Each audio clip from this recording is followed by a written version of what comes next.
او بل زه به درته د خپلې پارټۍ خدمت به درته وښیم چې زموږ پارټۍ دلته څه کړي. مخکې ورځو کې مې یو ویډیو کته چې یو صحافي د یو غالب پارټۍ والا نه سوال وکړو تاسو خپل دور کې دلته څه کړي، نو هغه سره جواب نو، هغه ته خبره اخوا دیخوا کړه. نو زما سره جواب شته، زه به جواب درکړم چې موږ دلته څه کړي دي. دلته کو بجلی ده، دلته کو لاره، دلته کو سړک دی، دلته کو ګیس دی. دا آفتاب احمد خان شرفو کړی. زه ولې آفتاب احمد خان شرفو سپورټ کوم؟ زه په دې سپورټ کوم چې زه وړوکې راغټ شوم تر د دې عمره پورې چې څونه دلته ترقي شوې ده، نو هغه آفتاب احمد خان شرفو کړی، بل چا نه ده کړې. آفتاب خان پکې دا نه دی کړتلی چې دا د نېشنل پارټۍ والا دی، دا د جمعیت والا دی، پی ټي آی والا دی، د هرې پارټۍ والا دی، خو کار یې ورته کړی دی.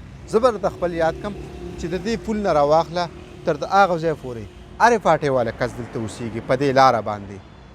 ګیس ورته ما کړی دی، لاره ورته ما کړې ده، بجلي ورته ما کړې ده.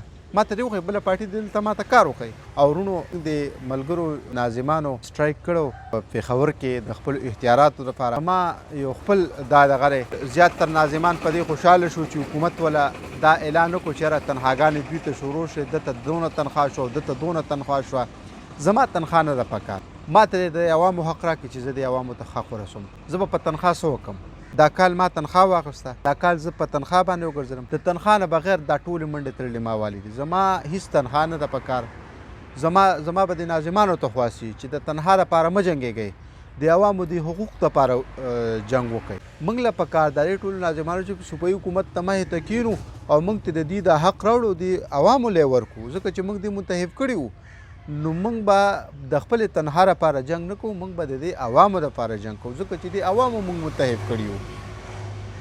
نورونو انشاءالله د خدمت ته سلسله به جاري.